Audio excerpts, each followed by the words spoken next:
is here.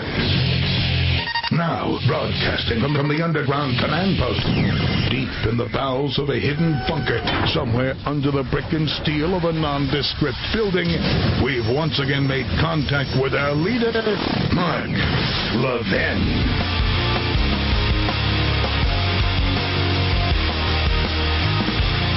Hello, everybody. Mark Levin here. Our number, 877-381-3811, 877-381-3811. Well, fellow conservatives, it appears that President Trump considers us to be the deplorables. Hillary had her deplorables. Now President Trump has deplorables. It's we. Millions and millions of conservatives who have embraced principles of liberty and constitutionalism, limited central government, federalism, long before the President of the United States did. And some of the people around him still don't. The liberal Democrats from New York, members of his own family, and so forth. I want to read you a piece, January 11, 2013, by John Fund in National Review. Nixon at 100. Was he America's last liberal? Remember, this is 13 years ago. January 9 marked what would have been Richard Nixon's 100th birthday and reignited an old debate among conservatives. Some view him as the unappreciated statesman who is a victim of a liberal double standard. Conrad Black proclaimed in a 2011 piece, this 2013 it was written, I should say, in a 2011 piece on NRO that Nixon was halfway to Mount Rushmore. I have a more negative take, writes Fund. I believe that Richard Nixon governed more as a liberal than anything else, and that the Watergate scandal set back the cause of conservatism. From our failure to control runaway spending to restrictions on campaign finance, we are still dealing with the repercussions of his mistakes. There's clear evidence that Nixon didn't really like or trust conservatives, even if he hired a bunch of them. Rather, he used them and freely abandoned their principles when convenient. In a 1983 interview, he told historian Joan Hoff that his many liberal initiatives as president, from the creation of the EPA to his calls for universal health insurance, reflected his own background and association with the progressive wing of the Republican Party. In private, Nixon was scathing about conservatives, ranging from Ronald Reagan, he considered him a showy know-nothing, to William F. Buckley, Jr., the founder of National Review. John C. Whitaker, a top Nixon aide, wrote in Presidential Studies Quarterly that he sat with Nixon on a plane the day after Buckley lost the 1965 race for mayor of New York City to liberal Republican John Lindsay. Nixon told Whitaker, quote, "The trouble with far-right conservatives like Buckley is that they really don't give a damn about people, and the voters sense that.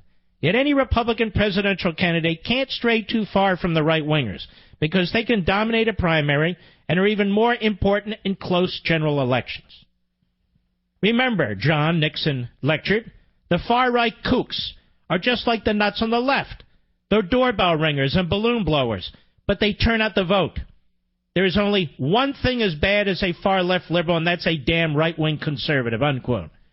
Whitaker wrote that this and other conservatives he had with conversations he had with Nixon were indicative of Nixon's visceral tilt towards the moderate liberal side when dealing with domestic legislation, coupled with his respect, maybe fear is a better word, for the political clout of the right wing, so necessary to win national elections.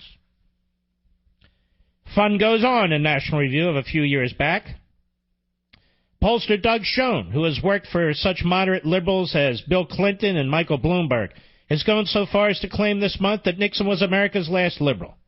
He notes that Nixon's 1974 national health care proposal was a far more liberal concept than Bill Clinton's or Barack Obama's. Nixon would have required employers to buy health insurance for their employees and subsidize the employers who couldn't afford it. He also imposed a minimum tax on the wealthy, the dreaded alternative minimum tax, which is only now being permanently indexed to exclude the middle class, and unsuccessfully backed a guaranteed income for all Americans. And that's before we even get to how Nixon embraced communist Beijing, dumped America's diplomatic recognition of Taiwan, and signed a highly flawed Vietnam War ceasefire that within 2 years led to South Vietnam being overrun by communists. Schoen isn't the only observer to remark on Nixon's breathtakingly liberal record. He quotes the late Herbert Stein, Nixon's chief economic advisor, who once wrote, quote, "Probably more new regulation was imposed on the economy during the Nixon administration than in any other presidency since the New Deal," unquote. I'll get to analysis, just let me keep reading. In a single day in 1971, Nixon famously imposed wage and price controls in a naive attempt to curb inflation, ended America's last ties to the gold standard, effectively devalued the dollar, and imposed a 10% import surcharge. The list of agencies created from scratch includes the EPA, the Council on Environmental Quality, the Occupational Safety and Health Administration. He signed the Command and Control Clean Air Act into law and instituted racial quotas as federal policy. Incredible but true, Fortune magazine recalled upon Nixon's death in 1994. It was the Nixonites that gave us employment quotas. As historian Joan Hoff has noted, not until the Nixon administration did affirmative action begin to become synonymous with civil rights. Nixon's most controversial federal spending proposal was the Family Assistance Program, which would have guaranteed a minimal annual welfare payment for all Americans below a certain income level. It was blocked by a coalition of conservative Republicans and moderate Democrats in the Senate. But under Nixon, spending on food stamps increased from $610 million in 1970 to $2.5 billion in 1973. Today, 47 million Americans, or nearly 1 in 6, depend on the program. In addition, Nixon created the supplemental security income portion of Social Security, which constitutes a guaranteed annual income for the aged, blind, and disabled, and has been a key component in threatening Social Security's economic sustainability. Although Nixon expressed few regrets about his domestic record, the exceptions were notable. In 1989, John Fund writes, "I was invited to a dinner at Nixon's New Jersey home with other journalists. I insisted that the first part of the conversation focus on Nixon's domestic programs. He was visibly uncomfortable about defending them. Ronald Reagan, who had tried to cut back on many of these programs' excesses, had just left office. But Nixon acknowledged some mistakes. Wage and price controls had distorted the economy and served as a precedent for harmful intervention by other presidents." Nixon also regretted declaring we are all Keynesians now as president, just at the time that economists were beginning to discredit Keynes's precepts. His embrace of Keynesian theory led him to become the first president to submit a budget based on the theory that government should spend as if it were at full employment in an effort to bring about full employment, thereby sanctifying deficit spending as acceptable. Another mistake that Nixon acknowledged was his decision just before he faced voters for a second term in 1972 to support automatic cost of living adjustments for all Social Security recipients. He told me the change was justified at the time, but made federal budget restraint much more difficult when inflation accelerated later in the 70s. He said, "But my major memory of that dinner was that despite occasional regrets, Nixon remained quite proud of his domestic achievements, which expanded the welfare and bureaucratic states. Indeed, the record is clear, as Joan Hoff observed and Nixon reconsidered, her book seeking to rehabilitate Nixon with liberals. She said, quote, "From the first to the last of the Nixon budgets, 1970 through 1975, spending on human resource programs exceeded spending for defense for the first time since World War II. Funding for social welfare services under Nixon grew from $55 billion in 1970 to almost $132 billion in 1975, making him, not President Johnson, the last of the big spenders on domestic programs." And it goes on. Now, why am I reading this to you? Because President Trump apparently has decided in the last several days not to follow the way of an outsider, not to follow the way of a principled conservative, but Nixon. And during the primaries, I indicated there's some aspect of Nixon in things that he discusses. And same with his staff. The last few days, I've brought up the same thing. These massive spending programs. On the one hand, they send a budget to the Hill that slashes certain departments and agencies. On the other hand, he wants massive new entitlements, including family leave. You'll never get rid of that once that's in place. And another $1 trillion on infrastructure. and massive tariffs and protectionism for certain businesses while attacking other businesses. There's a Nixonian aspect to this administration. There's a schizophrenia as well. That is, in some cases to do conservative things with executive orders, but in other cases to do truly liberal things. Truly liberal things. You heard Newt Gingrich the other day telling the President of the United States, don't go for tax cuts or tax reform. No. Infrastructure. You need a Trump majority. The way we, folks, I'll say it, the way we had Nixon majorities. Now, isn't that interesting? Now, I want to give some advice to the President because, unfortunately, he doesn't have a single constitutional conservative in his most senior inner policy and political circles. His policy and political confidants exclude one group, conservatives. They've got nationalist populists up the wazoo. They got progressive Democrat liberals from New York up the wazoo, family members who are liberals up the wazoo. But no known constitutional conservatives, period. Thus, my advice to the President is a real outsider, from the outside looking in. You trash the conservative base and move left. You follow Paul Ryan's lead. You follow Mitch McConnell's lead. You follow Reince Priebus's lead. You follow the lead of the liberal Democrat New Yorkers who you've brought into your administration at Treasury, at Commerce, in your inner circle. You follow those positions, you will destroy your presidency. And in my view, you will not win a second term. And you won't deserve to. And you won't deserve to. The problem with the health care bill was not the conservatives. It was Paul Ryan and ultimately the President himself who threw in 100%. That bill is another centralized, top-down, Stalinist-type health care bill. Relying on promises and phases and on 10-year plans and all the rest of it. That so-called health care bill did not repeal Obamacare. It mimicked it.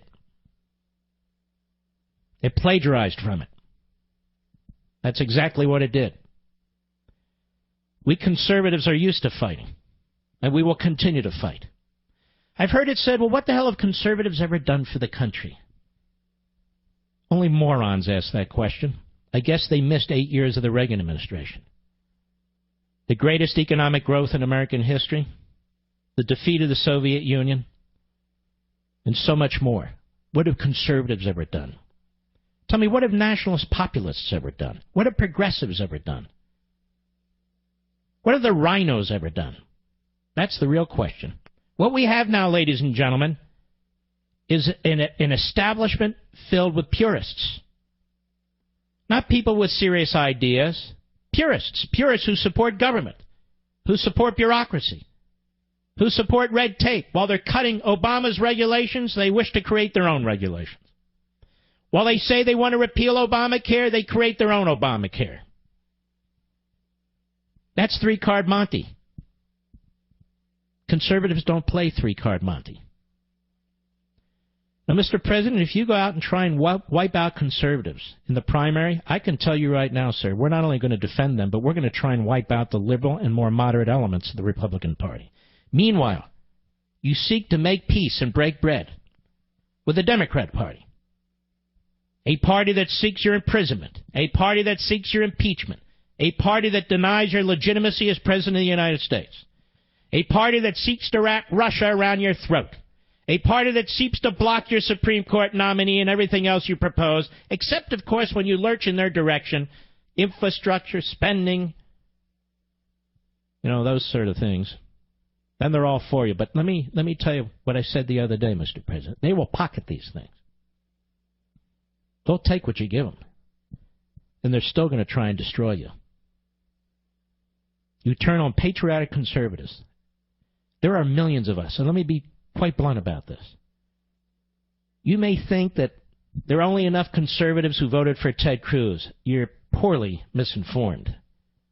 There are tens of millions of conservatives in this country, many of whom supported you in the Republican primary. They will turn on you in a second. You will have your 20 or 25% base. But if you turn on them, they will turn on you. And I know this. I've seen this at the grassroots. You take the conservatives for granted. You do so at your own risk. You play footsie with Chuck Schumer and Nancy Pelosi, you're liable to get burned. You embrace the rhinos like Paul Ryan, you will fail. I'll be right back.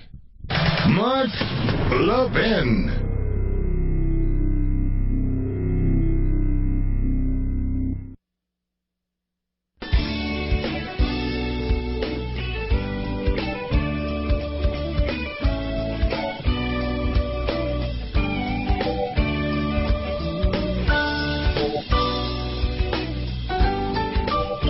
The president is threatening members of the Freedom Caucus in 2018 in their midterm elections with primary challenges. Let me suggest to President Trump, should he seek re-election, he has to go through the primaries too. And if he lurches too far to the left and he starts attacking conservatives, Tea Party conservatives, men and women elected as a result of the Tea Party movement, well, he may well get challenged from the right when he runs for re-election. If he doesn't deliver on his promises, he may get challenged on the right. If he wants to purify the Republican Party to eliminate the only principled element that's left,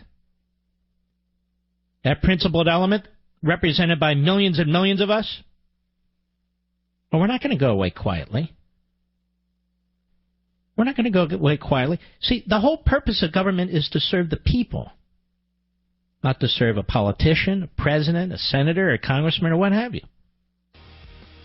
If Mr. Outsider is becoming Mr. Insider, if Mr. Outsider is becoming Mr. Establishment, if Mr. Outside's becoming Mr. Nixon, and I hope none of this is true. I truly do. Well, then, elections do have consequences. And if he's going to threaten Freedom Caucus members with challenges in the primaries, I'm just saying two can play that game. I'll be right back. The party is under attack. The biggest part of the Republican base, the conservative movement, is under attack by the president, strangely enough. Dave Bratt, you won a Republican primary. Nobody said you could win against Eric Cantor. I like to think we had a little bit to do with it here, but you had everything to do with it. And you took on a sitting, powerful member of the House of Representatives as a true outsider. And you had Tea Party support. You had support of the grassroots. You had people who were very principled. What do you make of the situation now? Yeah, well, you hit it on the head. I mean, Trump ran as a total outsider, and we were all excited, right, to drain the swamp and then to return the country to the forgotten man. And so the forgotten man on this bill, he's been ill-advised, and whoever has his ear right now is doing him a tremendous disservice. Because this bill, in the first few years, the prices go up 15 to 20% till 2020.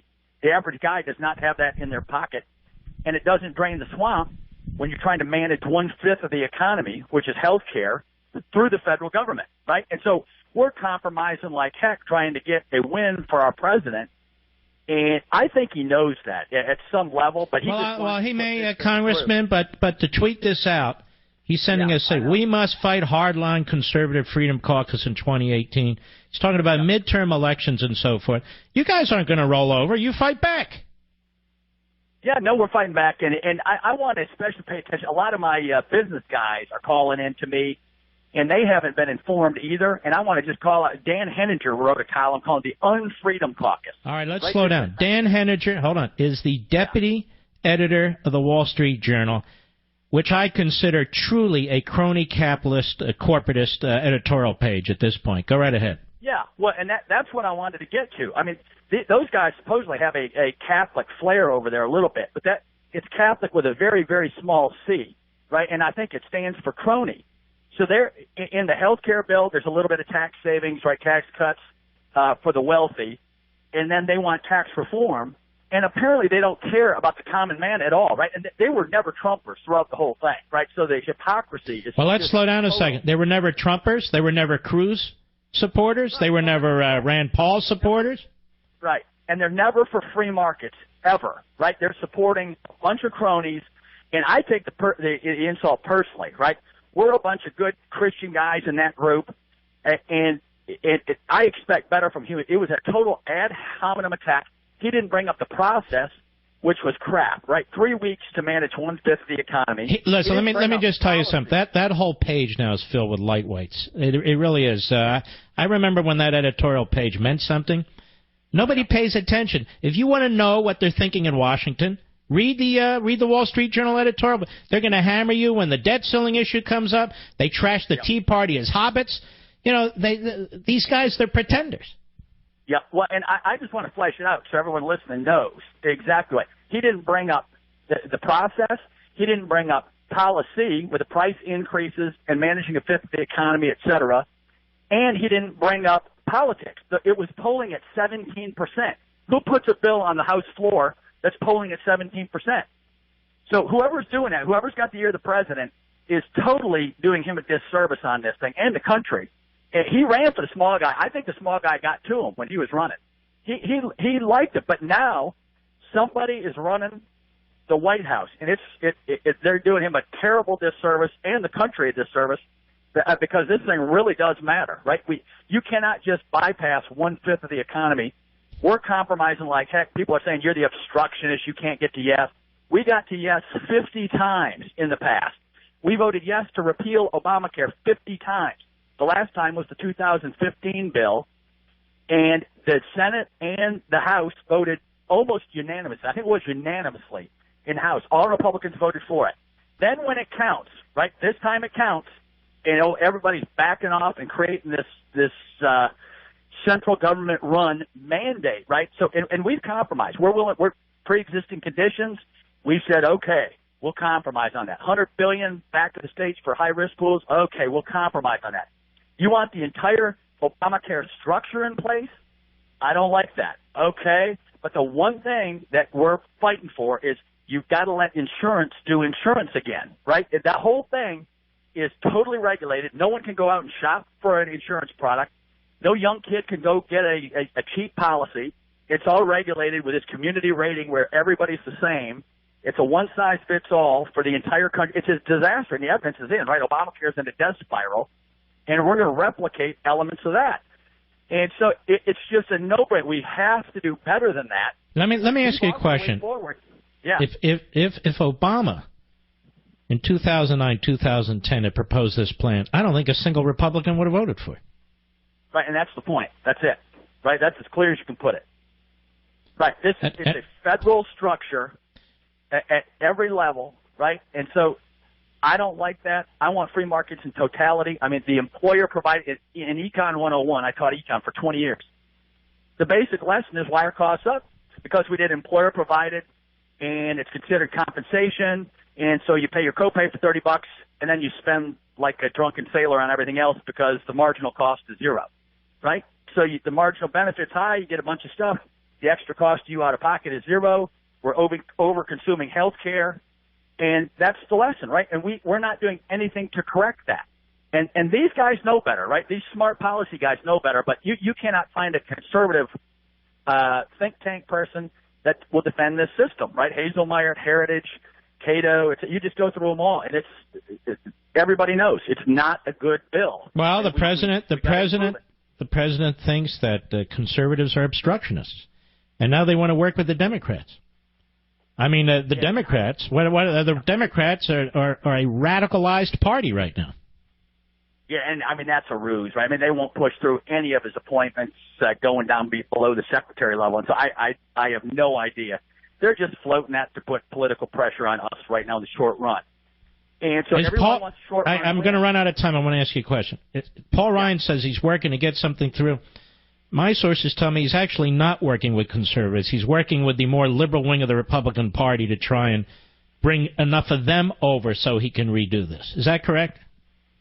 Well, all I can tell you is we've offered a yes on the table. You get rid of Title I, the insurance regs, and community rating, and we can get to a yes, because that will reduce the price of health care to the average person back home.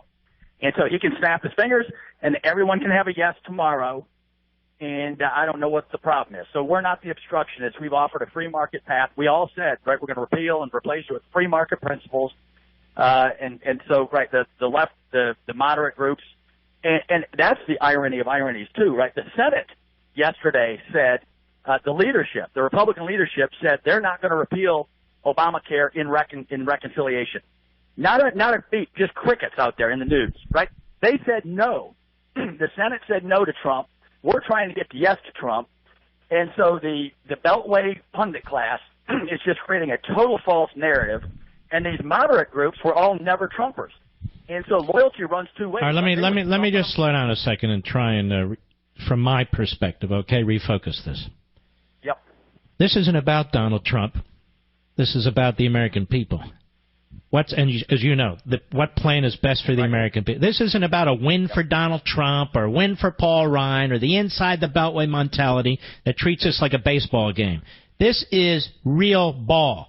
And the point is, your point is, what they're proposing won't fix it. In fact, in some ways, it will be more harmful. And then it'll be wrapped around the Republicans' necks. It'll be wrapped around conservatives' necks. And the American people are going to suffer to boot. Right, and they're going to take it out on us politically. Right, it's right on the money. In 2 years, right, everyone wants their short-run profitability in the next quarter. And this country is losing its discipline. And we better get our heads on straight. And this is one place we can get it straight, and it's not a heavy lift, right? What we're asking for, we're willing, on the safety net side, Milton Friedman, et cetera, go solve that problem. The folks with pre-existing conditions can't get insurance in the first place. So that's not an insurance problem. That's a health care problem. Then don't mess up 300 million people by screwing up free markets for insurance. Mm-hmm. That's what got us the financial crisis, right? We said, we feel good. Everyone should have a house. Give a free mortgage to everybody. Do liar loans. And then you have a housing crisis, and then you have a financial crisis, and we're still digging our way out. And we're going to replicate that logic with another big federally government-run healthcare system for 1/5 of the economy. And that is not draining the swamp, and the American people deserve better. Did anybody threaten to run a millionaire against you in the Republican primary? Oh, there's just the rumor mills running all over the place. Well, I'm just saying, was that threat made directly against you or not? Yeah, I've had a few people make little hints, but whatever. A few people in one of the branches of government? Yeah, well, I never get into the personal stuff. I just keep it to the policy. I don't want it to be personal. My question is, did somebody with power, let me put it that way, threaten that if you don't buckle, they'll run a millionaire against you in the Republican primary? Yeah, I've had that conversation. Okay. All right. Well, we're there to defend you, sir, just so you know. Thank you. I know. All right. I know. Yep, the American people, in the end, do the right thing, and they're going to get educated because of patriots like you, so thank God for you. All right, my friend, and you as well. I appreciate it. You take care of yourself. Hang in there. I will. Thanks, Mark. All right. These guys are under enormous pressure, and they're being smeared because they share your beliefs and values. I've told you from day one, I will defend the Republicans in Congress. I will defend this president when I think they're doing the right thing. And I will fight them like hell when I think they're doing the wrong thing. This is what a rational, constitutional conservative does. We're not into the pom-poms and the Rockettes and all the rest of it. I understand some hosts have now put on a different hat. They're analysts. Or some hosts turn themselves into pretzels. That's because some of these hosts have lost their soul. I'll be right back. Mark Levin.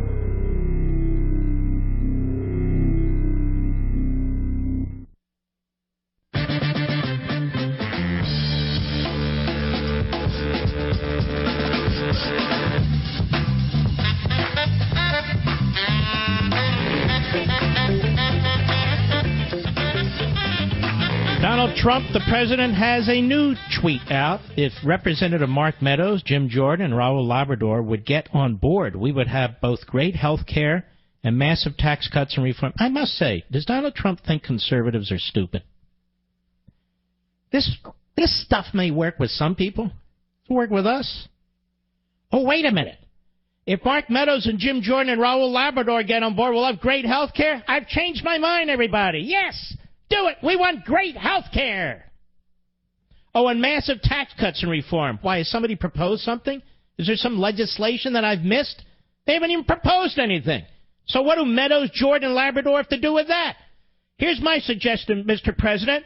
If the Republican leadership would stop offering crap sandwiches and demanding that everybody eat them, and if you would stop supporting them, maybe we'd actually get somewhere in this country. How do you like that? Oops. I'm not allowed to say these things. No. Don't you want to make America great again? Let me tell you about gold line. Let me tell you about gold, period. I've always wondered why people would not diversify with gold. You know, in your pensions, you probably have some stocks and bonds. You probably don't even know what stocks and bonds they're invested in. I don't, for the most part. And maybe you have some real estate, your home. Maybe you have a little property somewhere. Whatever it is. Whatever it is. For me, I have some gold because I actually believe in diversification. Maybe financial advisors don't really believe in true financial diversification. I do. Gold has a value. It will always have a value no matter what happens to the currency. As a matter of fact, typically the worse the currency gets, the stronger gold is. You don't buy gold to flip it the next day. You buy gold to hold on to it for a while. And I buy gold coins, so it has a double benefit. One, under certain circumstances, depending on what's happening, I can use them. But number two, I can hold on to them and invest them. Can actually hold them, feel them. So I have some gold for me. I've put some gold aside for my kids. You don't need to overdo it. It's a matter of rationality. You should consider taking steps, I think, to add gold to your portfolio.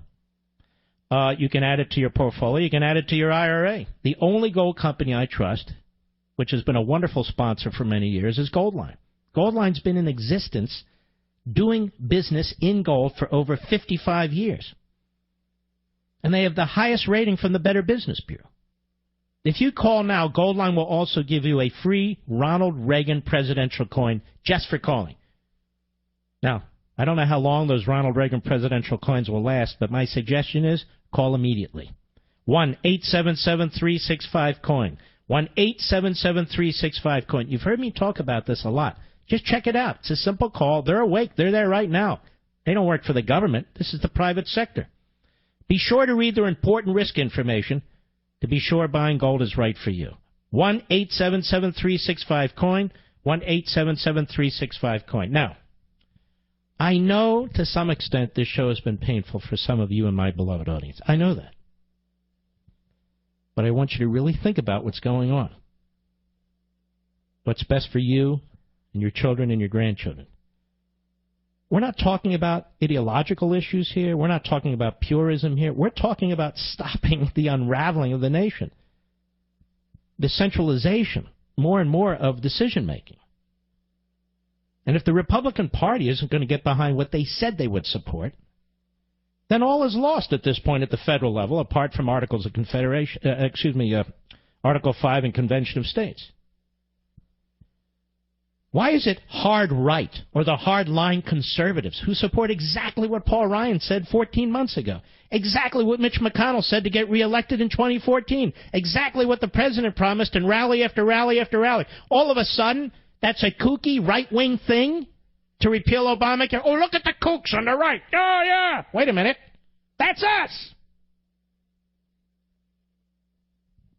Great health care. Well, Mr. President, this bill was a crap sandwich. It wasn't great health care of any kind. And you know it.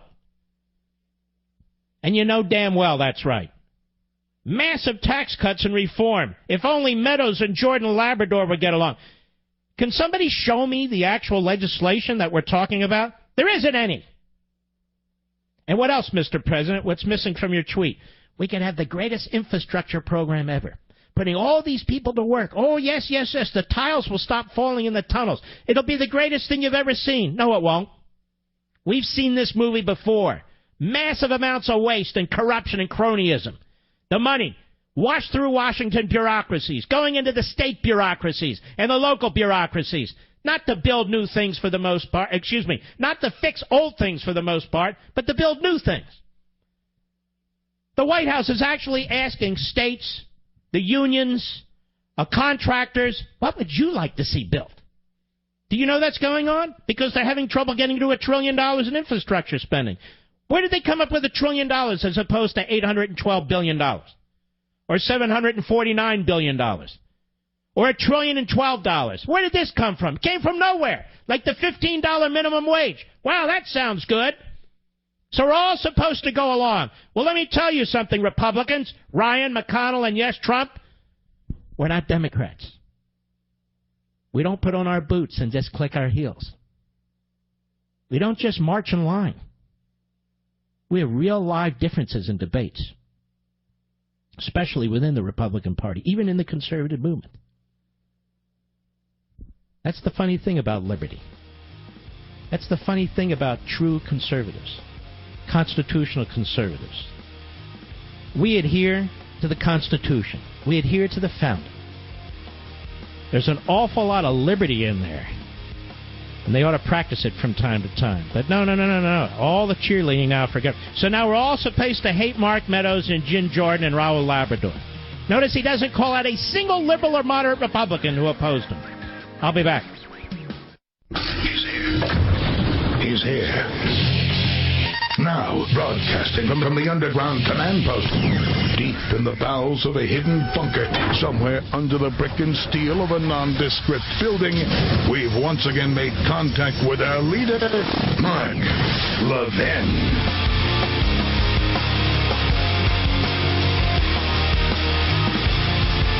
Hello, everybody. Mark Levin here. Our number, 877-381-3811.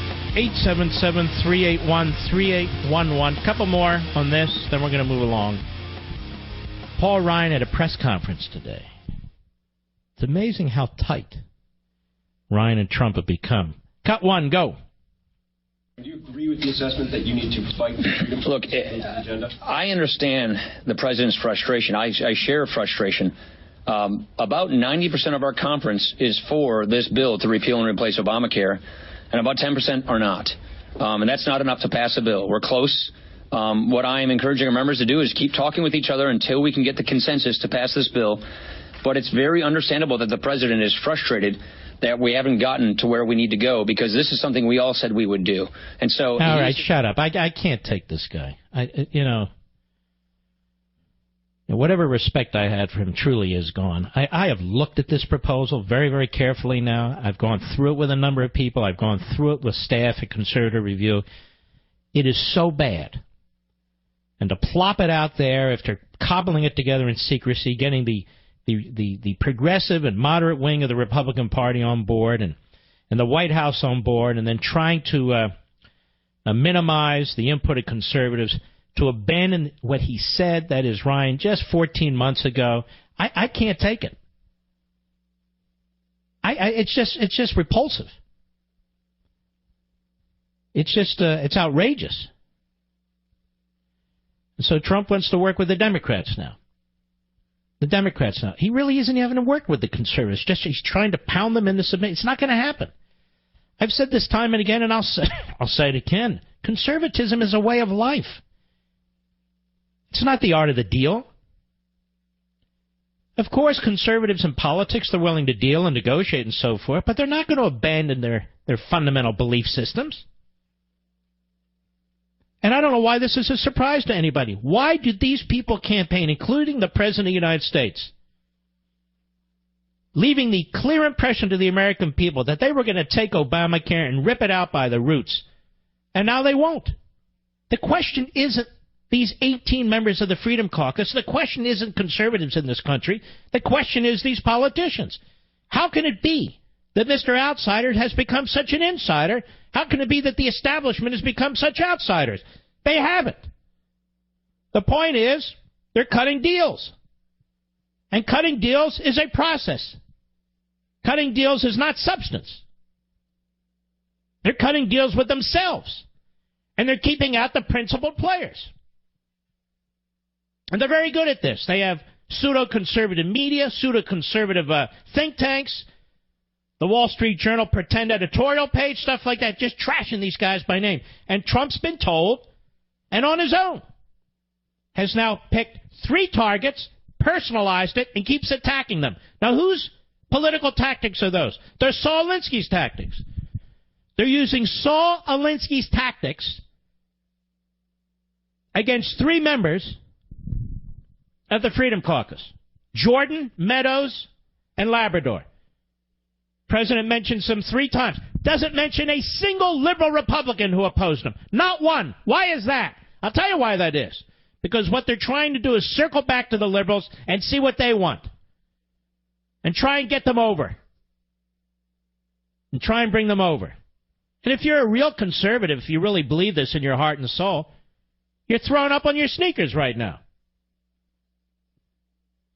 If Donald Trump's name were Jeb Bush, people would be absolutely appalled with Bush's tactics. Appalled. And they should be. Let's go to cut 3, Mr. Producer. Go. So you're not changing the policy. You're just putting more pressure. No, we're listening to people. And if we can make improvements to this bill, all the better. So if improvements You're can be not made... listening to people. This is, I mean, he's deceitful like a liberal. Not listening. Now, this bill had 17% support. That he doesn't. Listen to this. He said about 90% of our conference is for this bill. And yet, only 17% of the American people are for the bill. So what's wrong with that, ladies and gentlemen? 90% of the Republicans in the House are for it. 17% of the American people are for it. Now, how crazy is that? How disconnected with reality is that? Pretty damn bad, I would say. Actually, quite incredible. All right, I want to move along. We'll keep this on the table, obviously. But there's a number of big issues out there. This from Fox News, broken originally by the New York Slimes. White House aides shared intelligence files with Nunes. 2 White House aides have emerged as sources for a top House Republican who said earlier this month, the damn thing's cut off. Let me find it. I'm looking, hold on one second. The bottom line is 2 White House aides provided the intelligence information that is allowed Nunes to view the files on the grounds of the White House. And everybody's saying, that's the last straw. Why is... I don't understand something. Again, I guess I'm the only one. Why does any of that matter? Why does any of that matter? And now the White House says, you know what, Mr. Schiff, you come down, the Democrats come down, the Republicans come down, we'll show you the same thing. Great. Great. But why is it that the phony status media doesn't really care about the substance over the last many days? They haven't been appalled by any of this. They're appalled by Nunes. Let's say White House officials did this. So what? Who cares? I don't get it. I really don't. Well, they're collusion. Collusion for what? Well, whatever. The only thing I find a little odd about this, and I'm serious about it, why wouldn't that information be presented to the President of the United States? Or maybe it was, by these aides in the White House. In other words, you've got these people in the White House, 2 of them at least, sources have emerged. They give the information, right, to Nunes. Perfectly legitimate. The information is, based on what Nunes is saying, is quite serious and appalling. The unmasking of private citizens, including transition team members, talking about the president's family and so forth. None of that's supposed to be in intelligence reports, let alone spread around to different departments and agencies. So I'm not understanding. Why wouldn't those White House officials have gone into the Oval Office and told the president? Why would Nunes have to go from Capitol Hill after he's at the White House, looks at the stuff, goes to Capitol Hill, and then goes back to the White House? Now, by the way, substantively, it doesn't matter to me. I'm just finding that a little weird. Do you agree with me, Mr. Producer? It's a little odd. But again, so what? It's odd. The fact is the substance of the issue as far as I'm concerned. Oh, no, you don't understand. This is evidence of collusion. There's no collusion of what? Collusion suggests something inappropriate, a crime, something. None of that here. Now, Nunes has declined to comment on the New York Slime story because he promised the sources anonymity, that he wouldn't reveal their names. So the man has integrity. But then there's another guy, Adam Schiff, who has no integrity. No integrity whatsoever. Obviously, this would be deeply concerning to us. As if it's necessary for us to interview these two individuals. Oh, yeah, okay, right. Have to interview the two individuals. What's needed, ladies and gentlemen, is what I've said all along, an investigation of the Obama administration. That is what's needed, and in a hurry. Now, when we come back, because I don't want to break it up, I want to get into Evelyn Farkas. She's reappeared, ladies and gentlemen, and she's defending herself, saying everything that's been done to her in this video, which has no provenance, I thought it was MSNBC, is a total distortion of what I said. That's what she says. We'll check it out. I'll be right back. Mark Levin.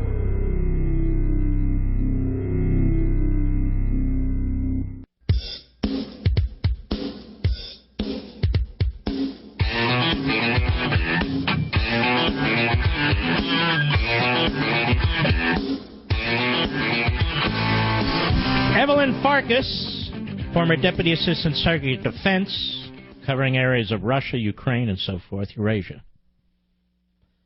Responding in part to me yesterday on MSLSD. Let's listen. Cut 7, go.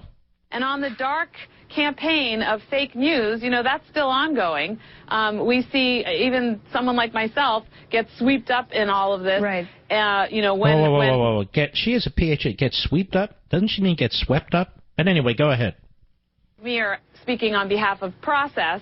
People spin it to suit their needs. And I think it may be that the Russians are behind even such fake news today. Oh, the Russians are behind the MSNBC video, Mr. Producer. The Russians are behind Mika Brzezinski in the Morning Schmote. That's possible. Looks like Russian TV to me over there. Listen to this conspiracy nut, Evelyn Farkas. It's the Russians behind us. Behind me, too, I guess. Cut 8, go. So there's a total distortion of what I said and what I was talking about.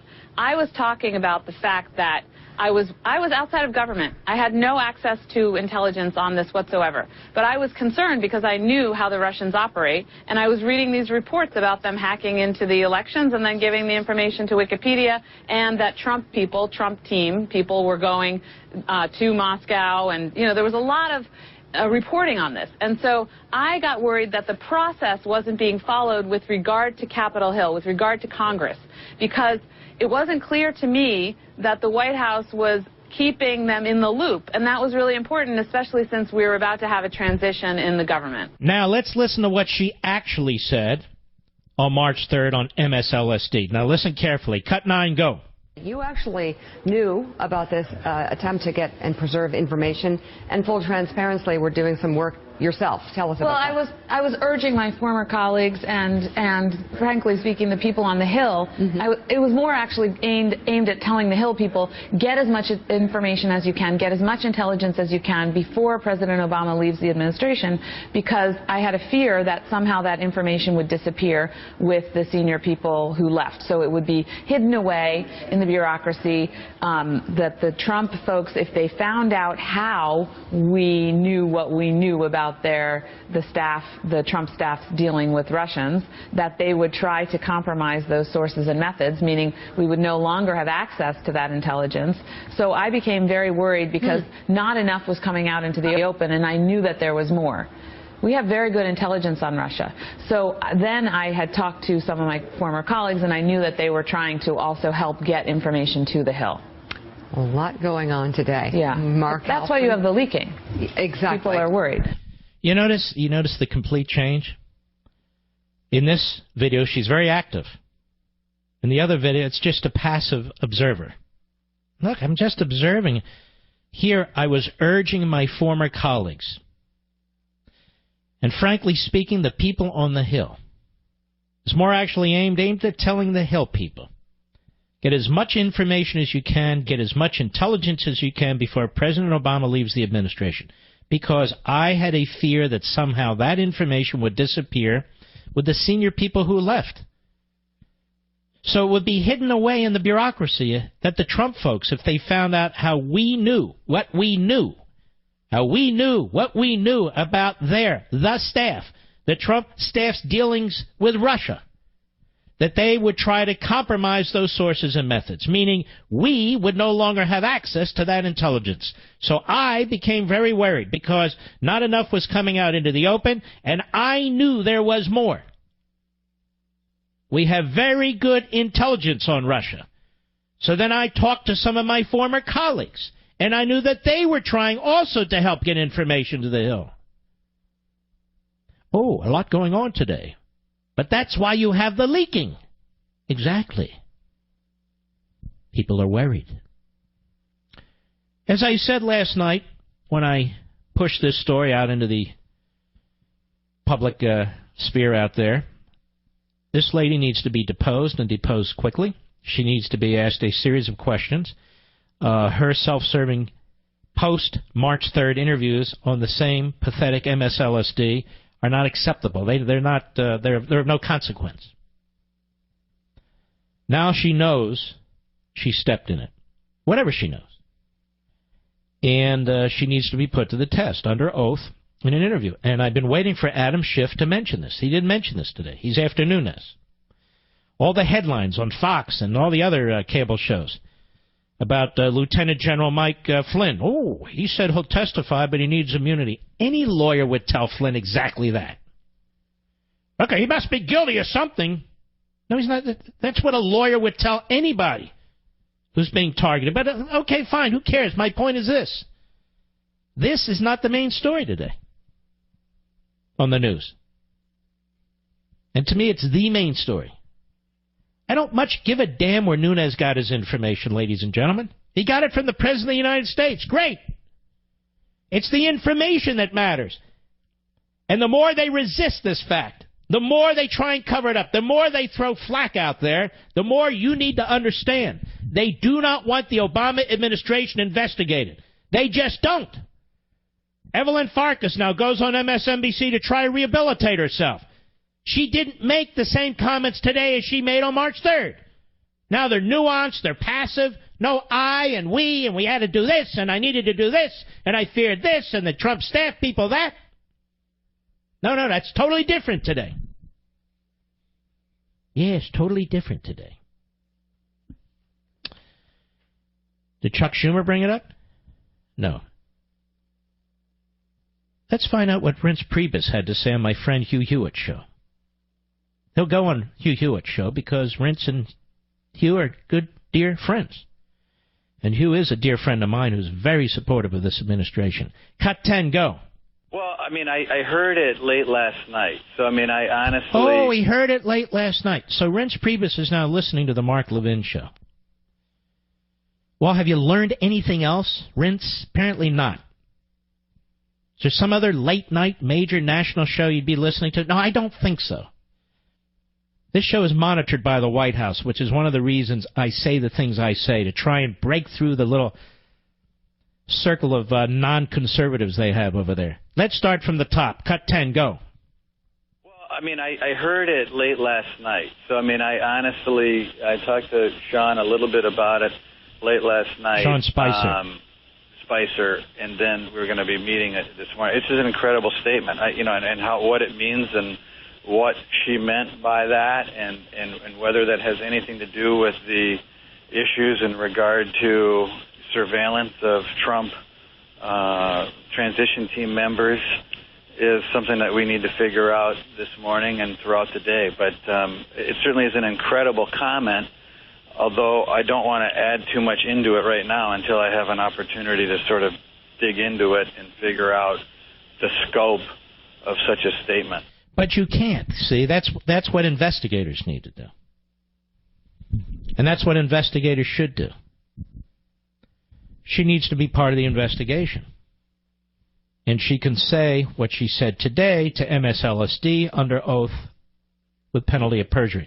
And I want to assure Evelyn Farkas and the left that I've had no contact with the Russians.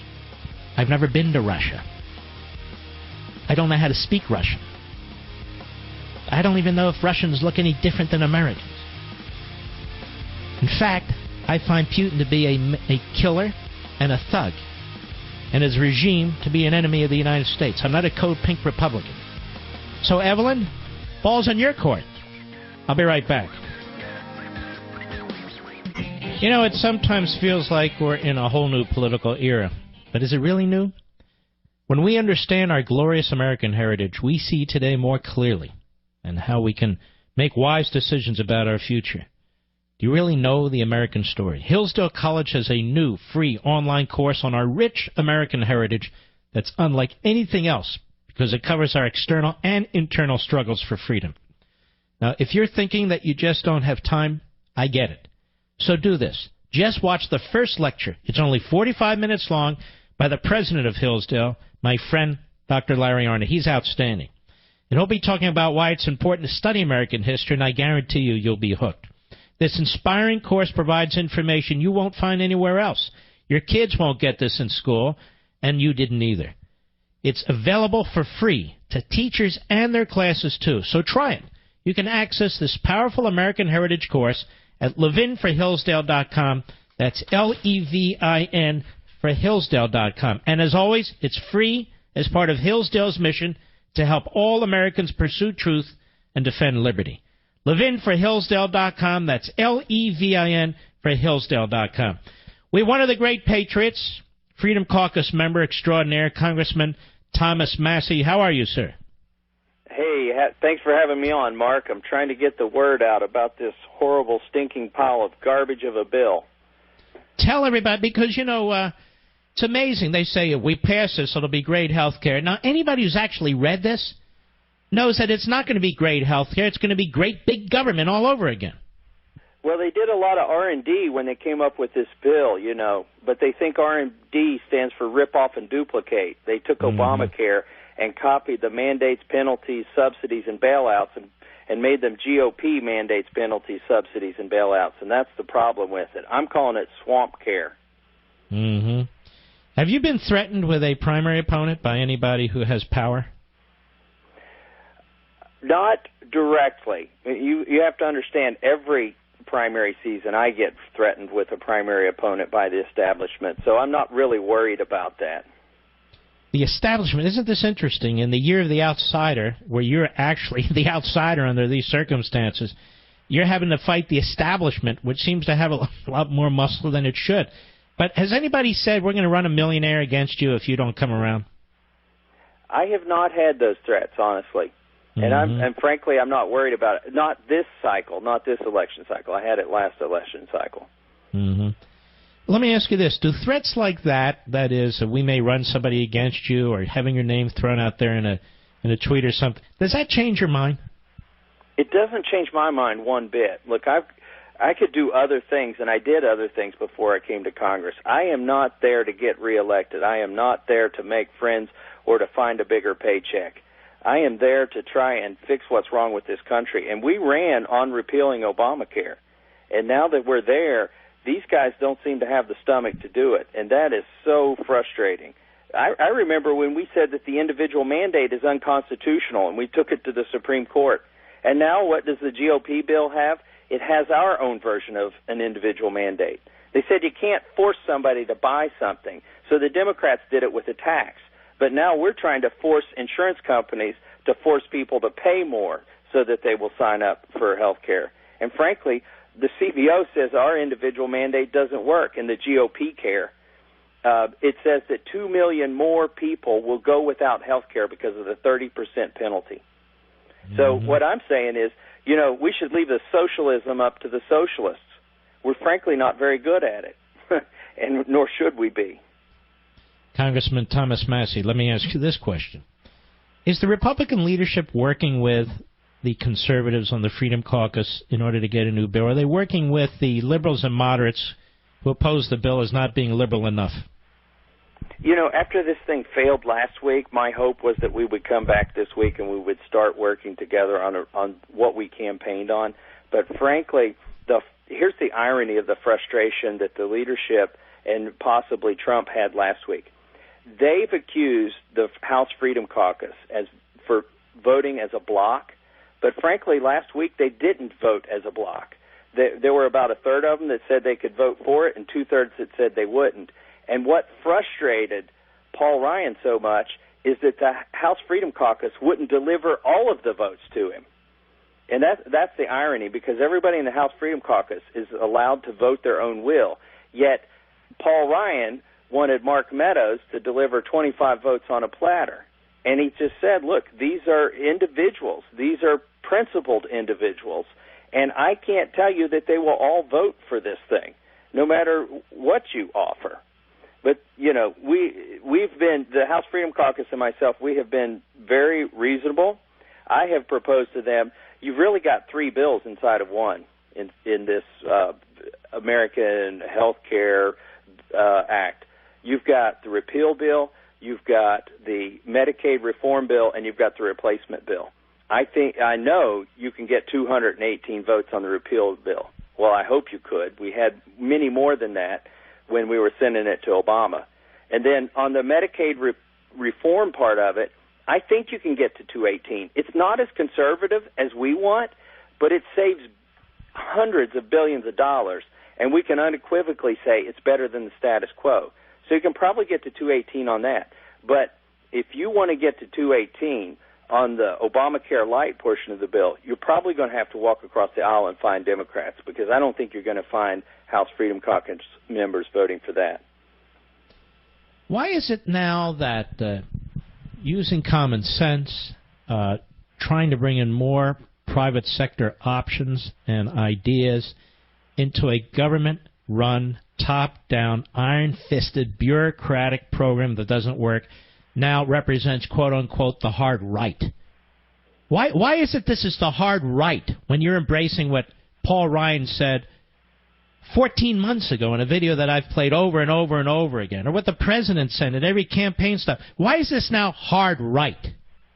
You know, it's not hard right. It's what we all campaigned on. In fact, repealing Obamacare polls at over 50%, yet this bill polls at 17%.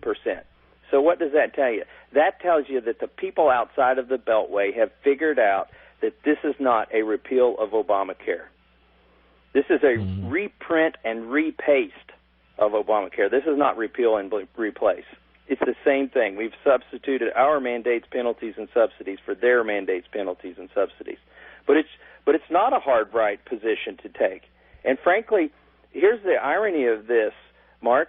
We campaigned on conservative principles on repealing Obamacare, and we supported Donald Trump when Paul Ryan threw him under the bus. I was on the phone call with a couple hundred other Republicans in the GOP House conference when Paul Ryan said that he was not going to support Donald Trump, he would not defend Donald Trump, and he was not going to campaign with Donald Trump. And this was just weeks before probably the most important election in my lifetime. Totally threw him under the bus. And we stood with him through all of that. And now I don't understand. My tweet today was that, listen, it's a swamp. It's not a hot tub. And we both came here to drain it. So let's follow through on our promise. When President Trump takes the advice of conservatives, like he did when he picked a Supreme Court nominee, he went to Heritage and the Federalist Society, he picked Gorsuch, and now he's a hero to Republicans. And I think you'll find unanimous support for Gorsuch. Contrast that with what he's done with Obamacare. He came to the swamp and asked him for a proposal. And frankly, they gave him a bait and switch. They gave him Obamacare Light. They said it would defund Planned Parenthood. It only does that for a year. It's a 10-year bill, and it only defunds Planned Parenthood for a year, if that, really. And by the way, Congressman, notice they never say that. They just say it defunds Planned Parenthood. They never say it defunds it for a year. That's a joke. It defunds it for a year at best. They could probably change some of their policies and get around that. And for 9 years, unequivocally, it funds it. And the other thing they don't say is that last Friday, the chairman of the pro-life caucus in the House announced he was not supporting this bill. And yet you have Trump being misled. Honestly, Mark, I think he's being misled. I think he's taking bad advice.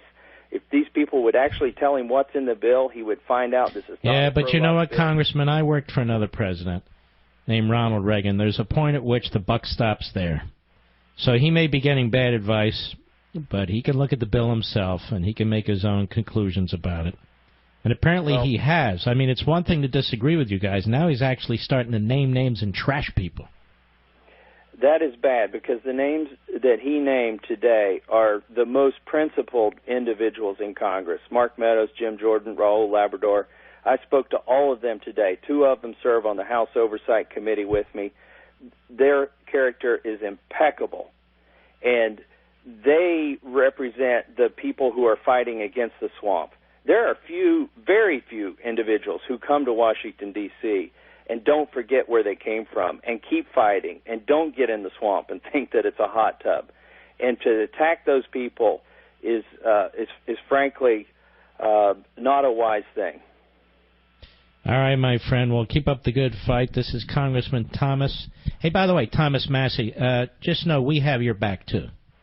Well, thank you. And I just want to let your listeners know I was the only Republican not to vote for Paul Ryan this year. Look at that. And you early on supported Donald Trump. I did. I was with him. And now you are under attack by both. I was a delegate for him at the convention. And now you're under attack by both. Must be kind of weird.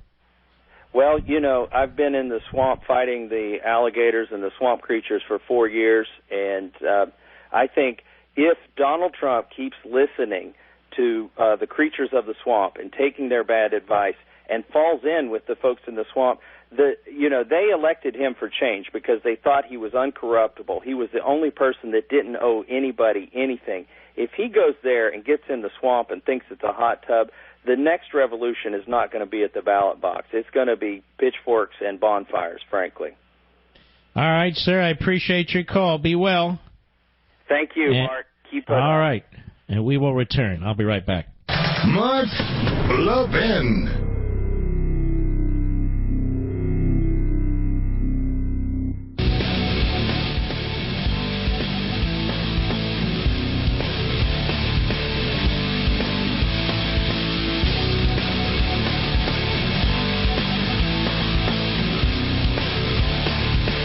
By the way, rediscovering Americanism, I think it's a very, very important topic. Very, very important topic, rediscovering Americanism and the tyranny of progressivism. And ladies and gentlemen, that's on display right now.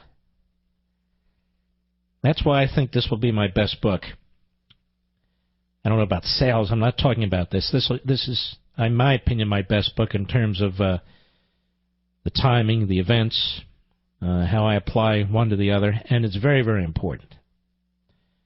And I know it doesn't come up until July 4th when it's released, but you can get your early copy right now at Amazon.com. It's Rediscovering Americanism, and the subtitle, and the tyranny of progressivism. And this Republican proposal, ladies and gentlemen, is the tyranny of progressivism. Everybody wants to talk politics and 51 votes and the parliamentarian and so forth and so on. We never take our case to the American people, to the rest of our fellow citizens. It is a case worth taking and worth making. Not to ourselves, not just in our homes, but to our fellow citizens. We have to persuade them to the wisdom of our ways. And why is it so difficult? Well, the book explains it. I'm very, very proud of this book. Rediscovering Americanism and the Tyranny of Progressivism. I hope you'll pre-order your copy. You just go to Amazon.com, type in Rediscovering Americanism. I'll tell you what, Mr. Producer, go ahead and pop it on my social sites if you would. It's already like 34 or 38% off, whatever it is. It's amazing. So as soon as it's released, it'll show up at your door. We're going to spend a lot of time on it. You know, in 2016, imposter fraud surpassed identity theft as the #1 reported fraud case. In these, what do you call them? I guess the criminals use the phones instead of email. That's what they do.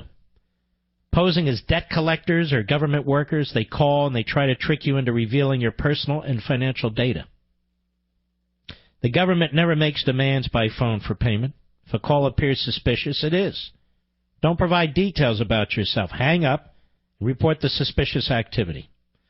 Identity theft is America's fastest-growing crime. It happens when thieves use your information to pretend that they're you. They can buy things on your credit. They can liquidate your bank accounts.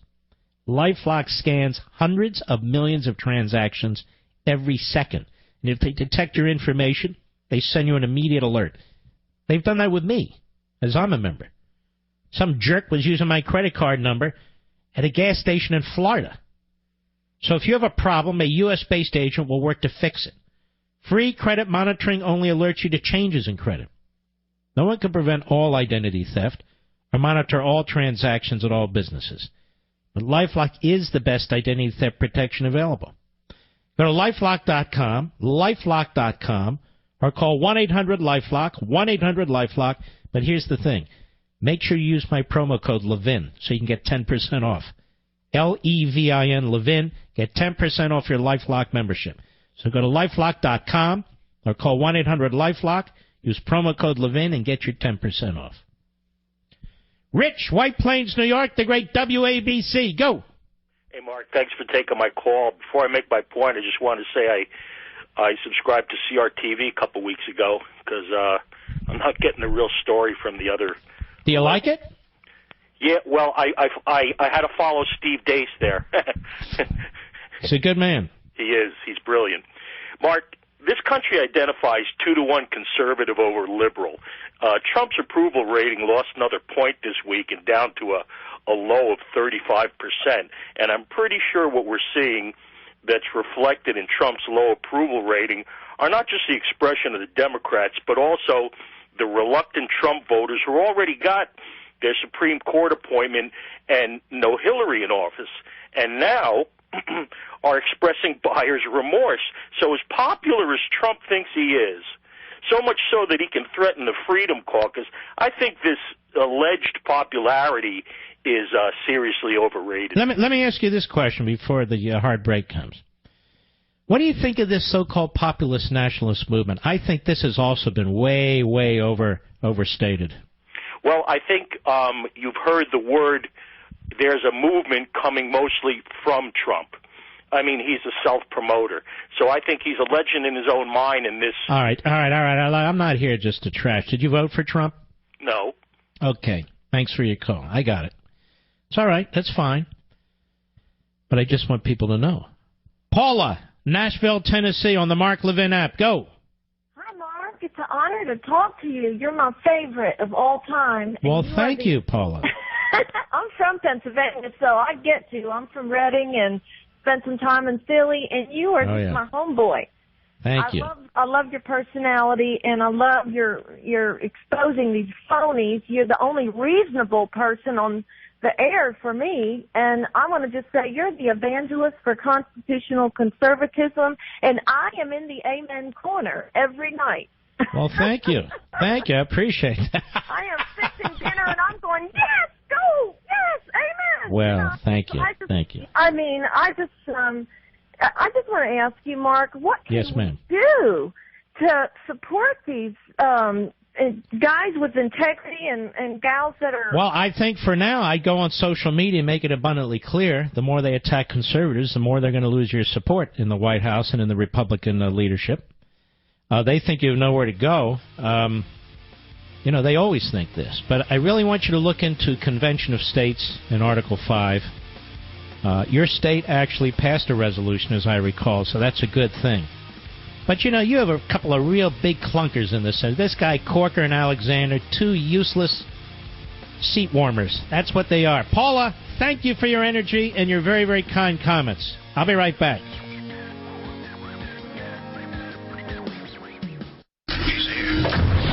He's here. Now, broadcasting from the underground command post, deep in the bowels of a hidden bunker, somewhere under the brick and steel of a nondescript building, we've once again made contact with our leader, Mark Levin.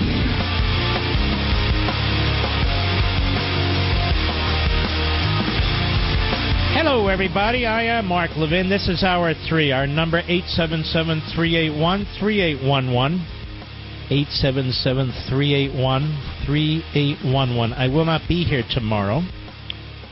My man, Billy Cunningham of Cincinnati fame, he will be here, and he is terrific. He's funny. He's terrific, as are all my guest hosts. They're just wonderful in their own right. Let's see. I wanted to get to Judge Gorsuch. Chuck Schumer on the floor of the Senate today. Let me ask you a question. Isn't Chuck Schumer, in your mind, among the most despicable politicians in modern American history? Such a deceitful louse. This whole plan to try and destroy this administration, to obstruct this administration at every turn, not based on principle, based on power. It's going to work. If Trump takes the advice of Newt Gingrich, if Trump takes the advice of Paul Ryan and Reince Priebus, apparently if Trump takes the advice of Steve Miller and Bannon and Gary Kahn and Ivanka and what's the other guy, Jared and so forth.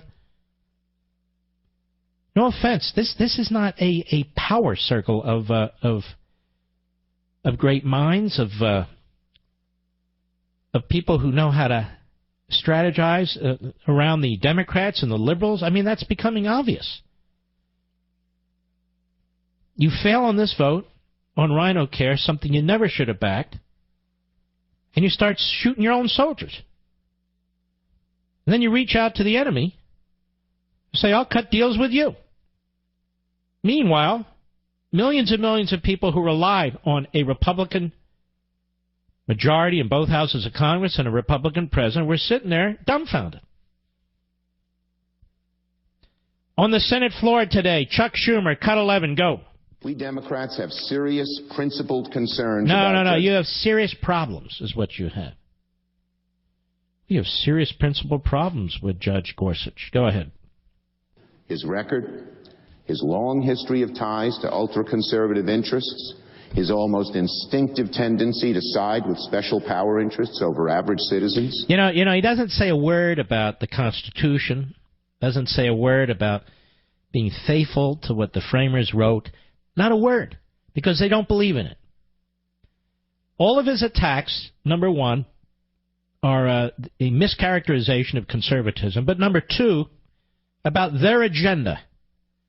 And they're framing the opposite of their agenda. They're for kids, you hate kids. They're for old people, you hate old people. They're for clean air, you want dirty air. They're for clean water, you want dirty water. They're for the little guy, you're for mega businesses, and so forth and so on. That's all it is for them. But that's not what this is about, is it? And yet they win the day, because if you listen to Marblemouth, this Mitch McConnell, he is incapable of speaking in a way that has any persuasive effect on the American people. Go ahead.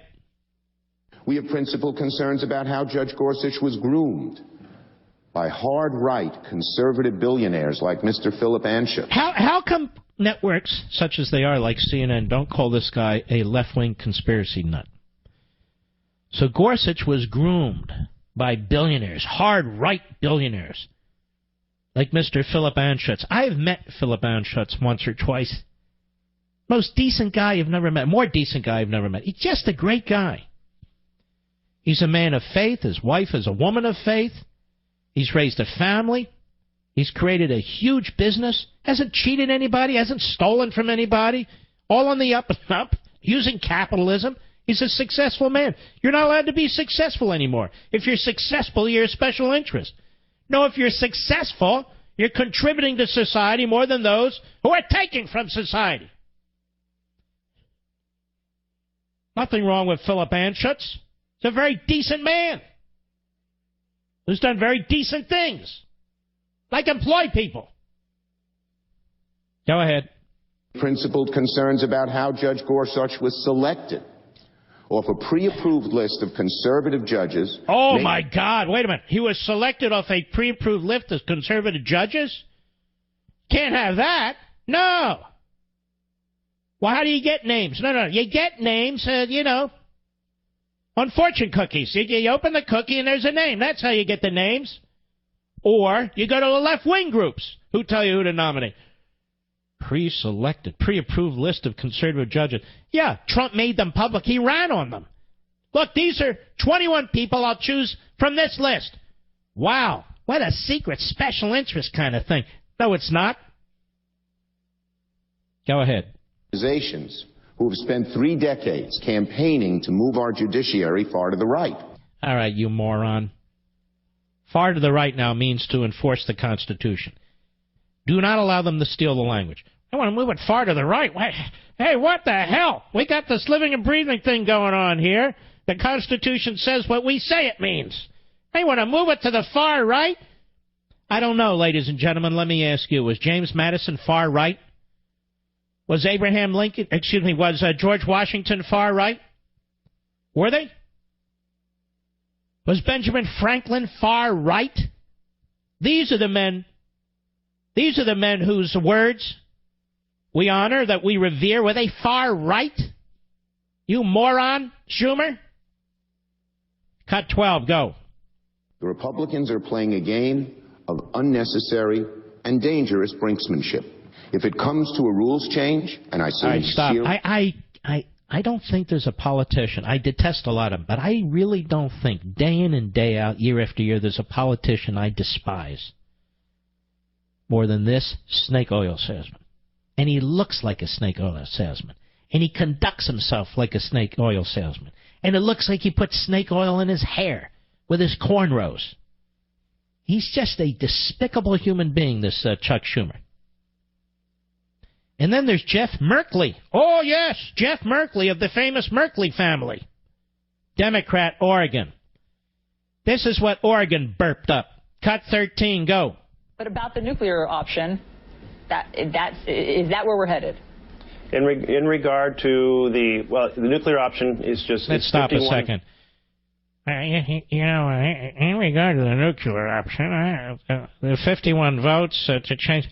Why would liberals and I vote for a guy? You know what? The liberal option. Where was I? All right, go ahead. To change the interpretation of the rules, that's a nuclear option.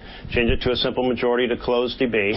And we don't know if there are 51 Republicans or 50 plus the vice president who will say yes. Let's destroy the integrity of the Senate with this vote. Hopefully there aren't. You're a complete slob.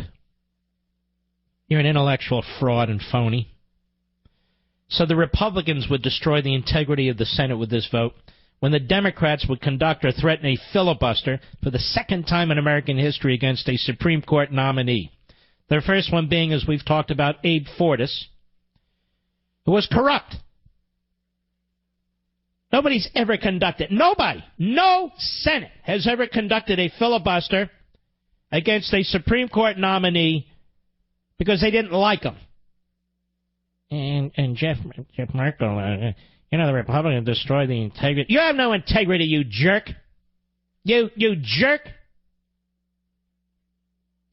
But you don't understand. The Republicans will destroy the integrity. Hey, Mitch. Hey, you know what? We're going to have bipartisan here. We're going to get this thing through.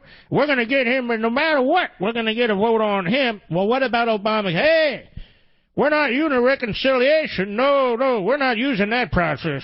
No, we only use that to spend money.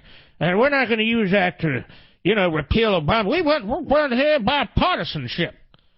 My friends at the Wall Street Journal editorial page, the circle nerds over there, yeah, they're good people over there. We want bipartisanship here. And but for the conservatives and but for the Freedom Caucus here, we would have the best health care system in the world, yeah. Hey, Democrats, we got to learn how to work with these people here. The conservatives, we got to crush them. But the Democrats, we got to... And Senator, this is Merkley, whatever the hell his name. Yeah, and the Republicans, they're going to disturb... How do we... A great country like this, with so many magnificent people, so many smart people, so many potential statesmen, how do we come up with such slobs? I'm quite serious. Out of all the people in Oregon Jeff Merkley. Out of all the people in Kentucky, Mitch McConnell. Out of all the people in South Carolina, Goober Lindsey Graham. I mean, the Senate's turned into a freak show. I'll be right back. Mark Levin.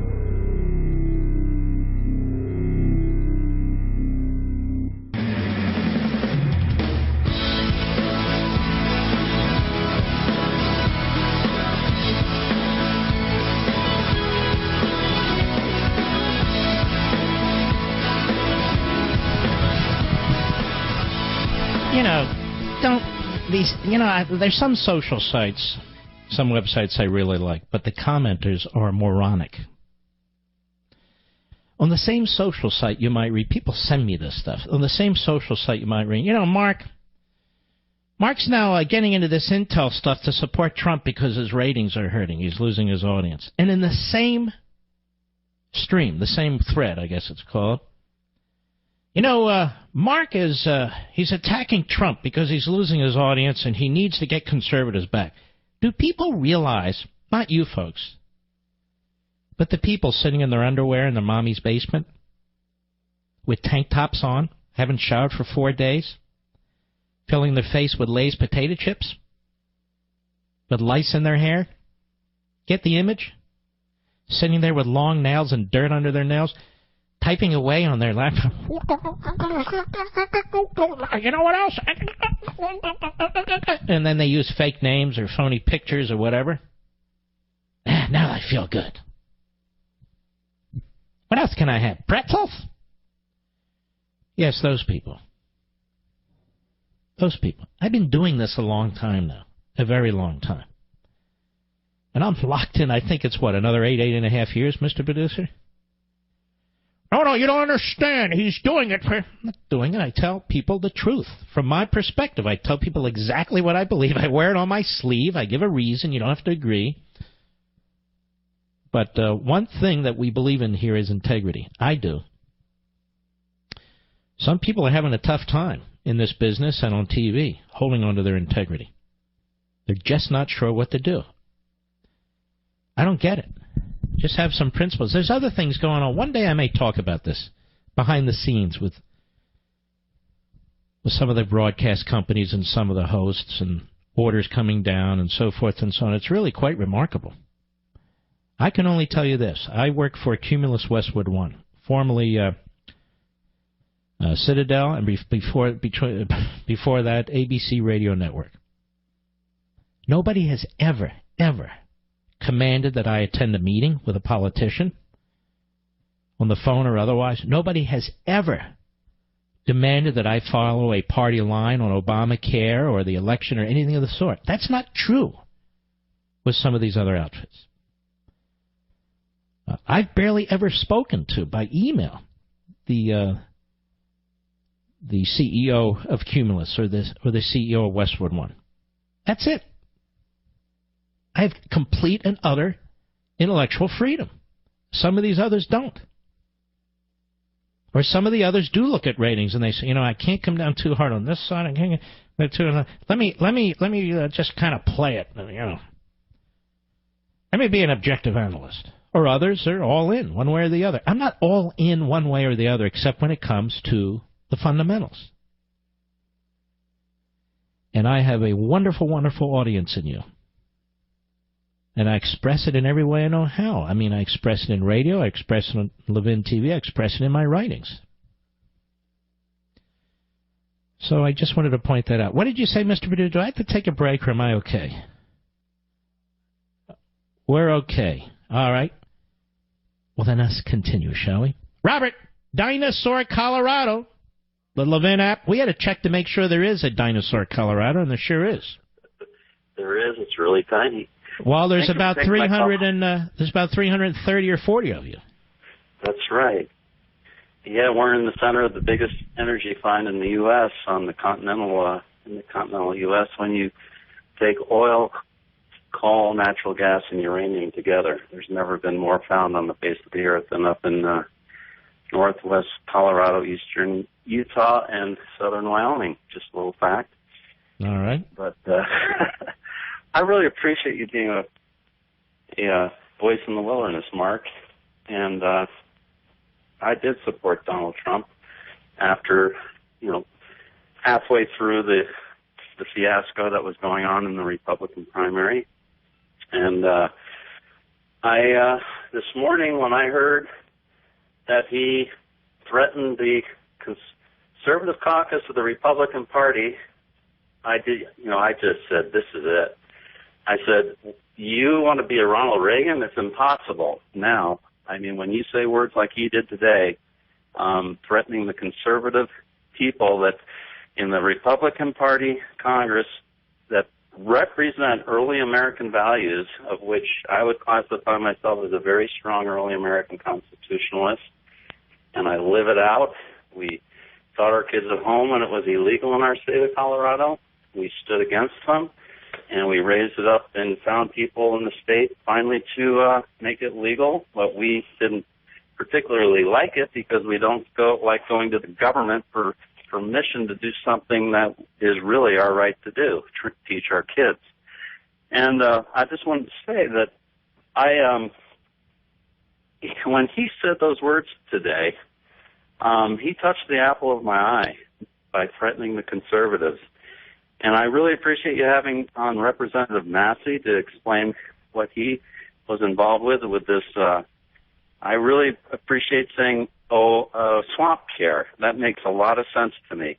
How do you like being lied to when all these supporters of Rhino Care say, look, in fact, as a matter of fact, Trump has put it in a tweet or two. Look, it defunds Planned Parenthood. First of all, but the proposal is to defund it for 1 year. That doesn't defund Planned Parenthood. Everybody knows that's a fake. And then it goes to the Senate where it will be added in. And so we're supposed to believe these things. Yeah, it's a damnable lie. And let me ask you something else. Why wasn't a bill crafted in the White House? Then you call them in and you work with the different factions on Capitol Hill. You craft it in the White House. The Reagan tax cuts were crafted in the Reagan administration. And they were crafted or drafted in the Reagan administration, and he brought in various, wings of the party, and then he finally said, this is the way it is. And he went over the head of the Democrats and brought in some, what we used to call blue dog Democrats. They really don't exist anymore. They're all leftists, pretty much. I mean, why not take the winning process with the winning agenda when it comes to this issue, rather than take a Nixonian approach? Anyway, sir, this is more rhetorical than anything else. I appreciate your call very much. In Dinosaur, Colorado, one of these days, Julie and I are going to get a little RV, travel across the country, go from diner to diner. I'm dying to do it. I think I'll have to be retired because it'll take too long. I'm not sure she wants to do it. We'll be right back.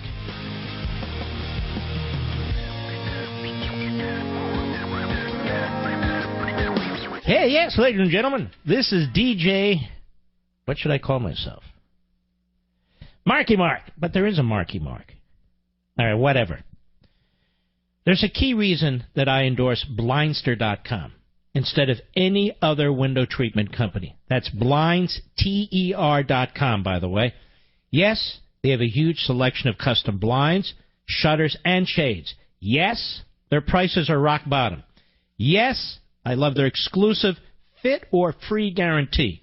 Owner Kyle Cox is so certain that you can measure and install your own custom blinds that if for any reason they don't fit, even if you messed up, Blindster will replace them for free. You only pay shipping. But here's the real heart of Blindster. Even though they sell millions of window treatments, they're more like your neighborhood mom and pop store. And it's small family-owned businesses that are the backbone of America. I'm proud to partner with Blindster because Kyle takes such care of you. And my beloved audience, my listeners, you get 35% off with promo code MARK at checkout. That's 35% off with promo MARK. Now, if you can use a tape measure and a screwdriver, you can install the highest quality custom shade, shutters, and blinds. Visit my friends at blindster.com. That's blindster.com. Make sure you use promo code MARK, and you'll get 35% off. This is a great company. It was started by an entrepreneur, Kyle Cox.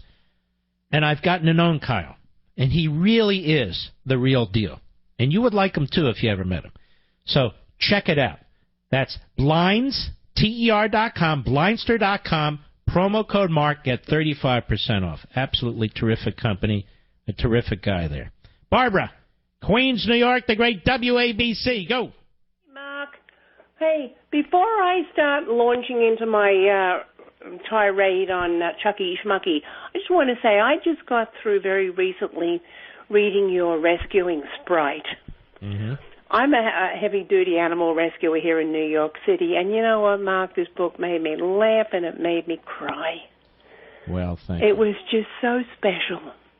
But what I'm about to launch into, I cannot bear this loathsome creature who is my senator here in New York. Mm-hmm.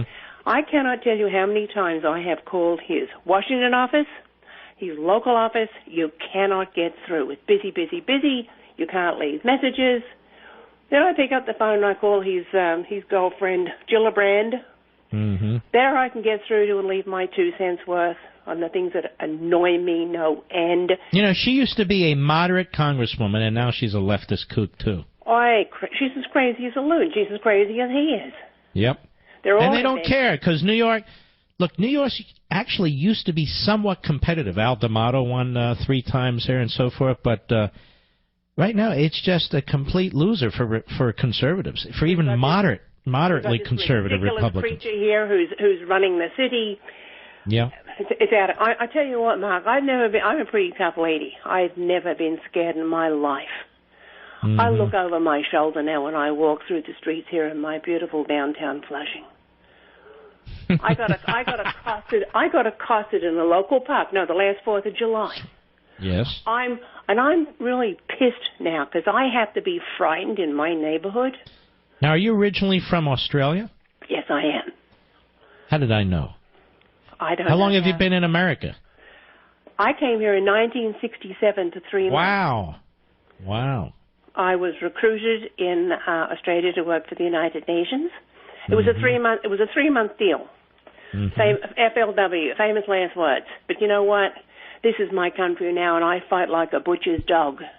Amen to you. And people like these ridiculous people who are running this city. I'm very active here in our local. Yes, DeCamio.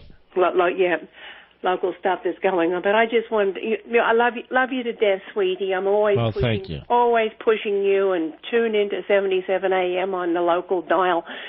But I loved your book.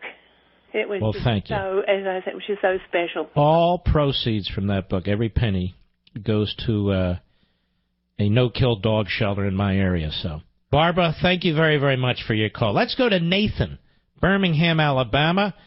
WERC, our great affiliate. Tell us, what words of wisdom, Nathan? Go ahead. Well, I don't know about words of wisdom, man. Hey, well, then tell us something stupid. Well, I'll tell you. Well, look, all right.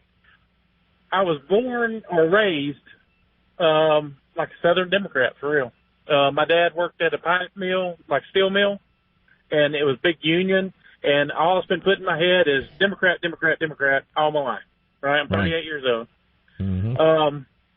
Because my dad's in his late 70s, and that's what I knew. I hate Reagan because I got laid off in the 80s because of Reagan, that kind of thing. That's all I knew. But after these last 8 years... You're in Alabama? Reagan won Alabama by 2 massive landslides, just so you know.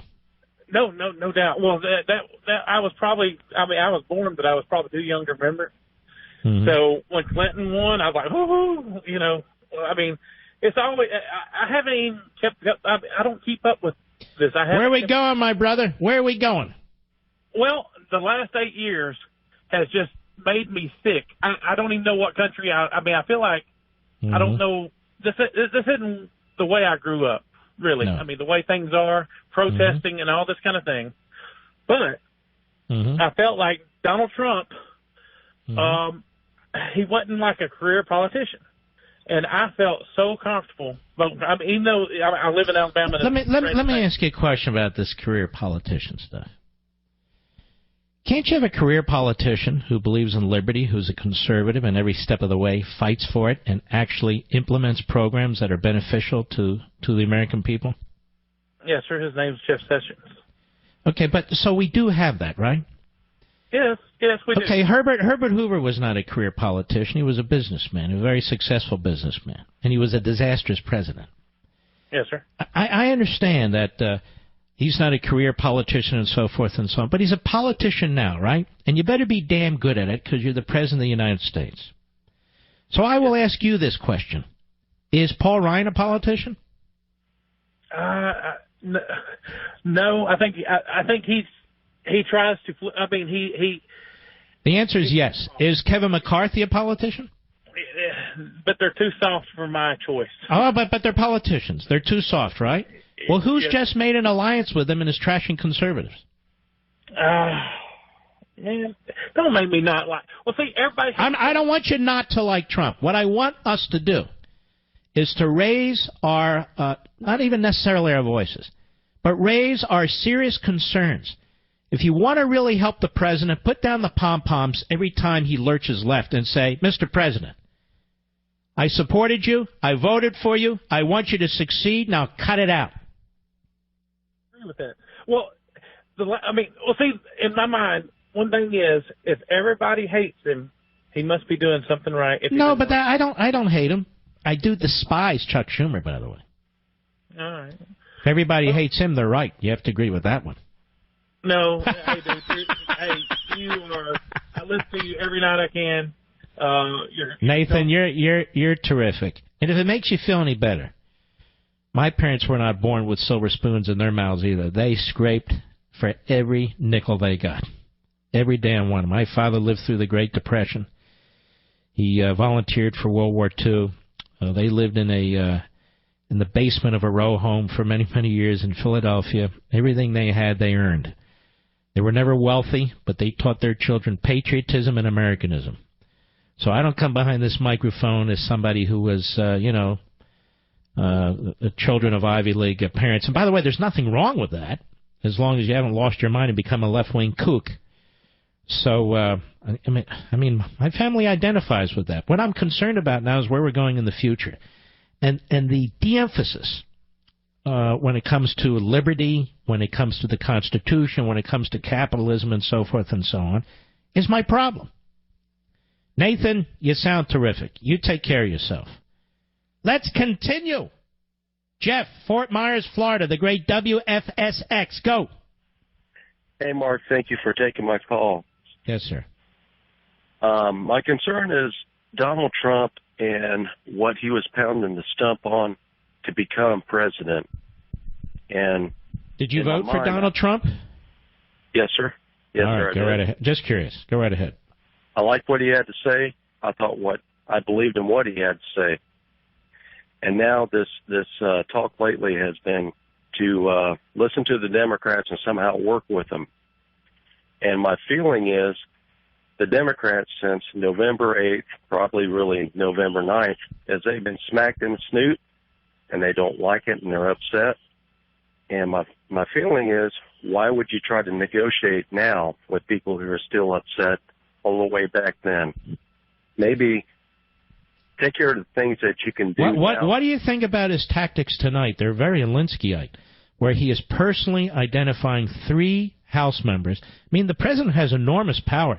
He's cherry-picking these 3 House members, and he's repeatedly now pounding on them. And these are Saul Alinsky tactics being used against conservatives. Do you agree with that?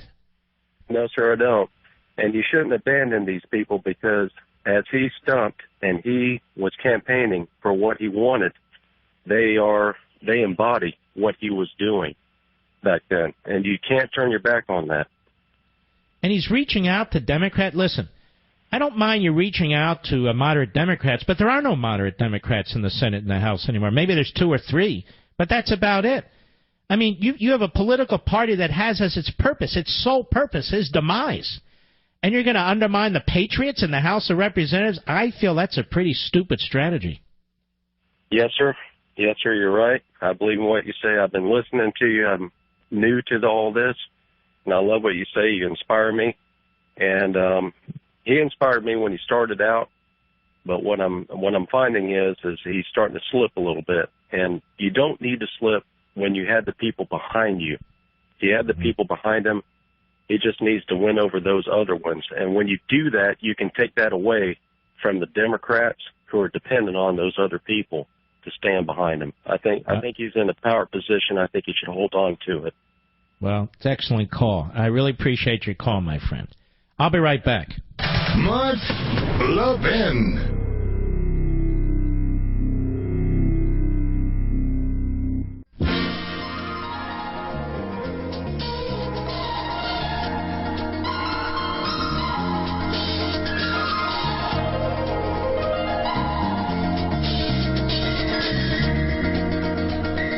You know, I'm sure it seemed like a great idea at the time, but the reality is that timeshare you bought has probably been the biggest mistake you made for you and your family, right?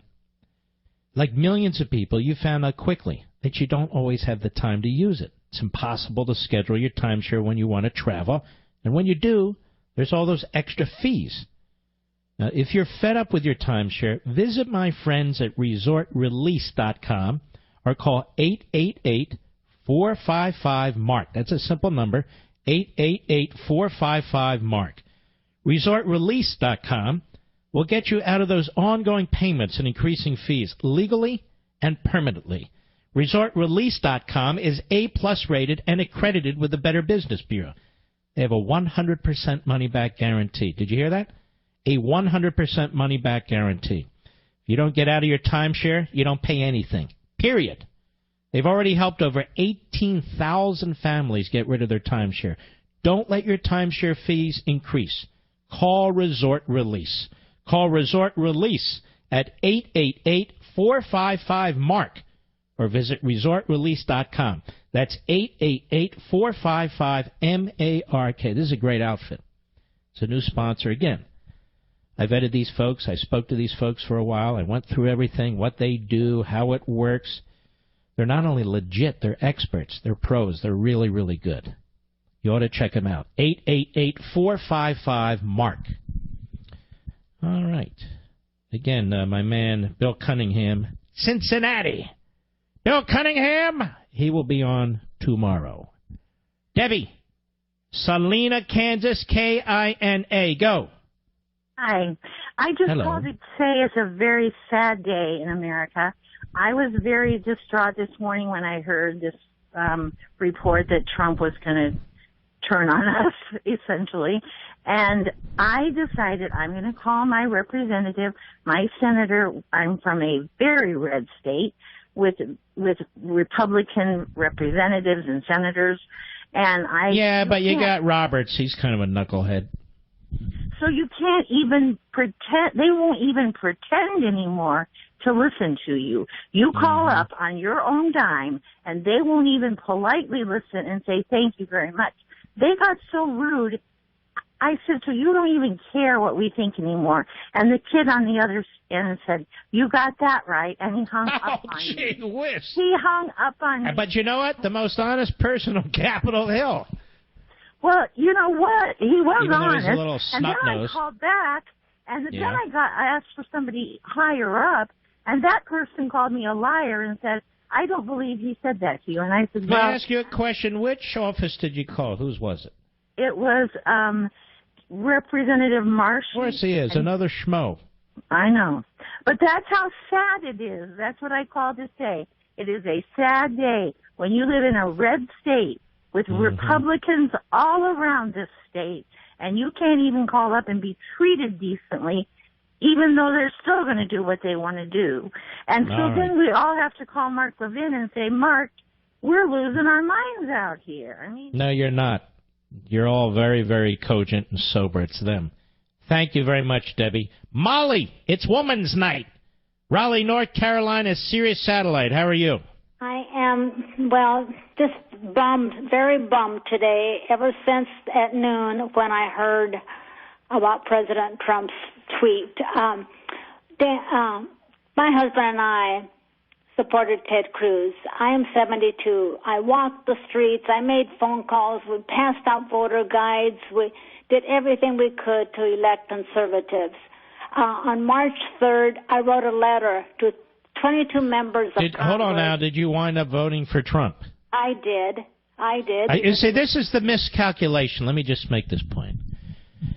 This is the miscalculation of the senior advisors to the president, none of whom is a constitutional conservative. The president needs to understand he won the Republican primary, when you don't count California when everybody dropped out, by 38% of the Republican vote.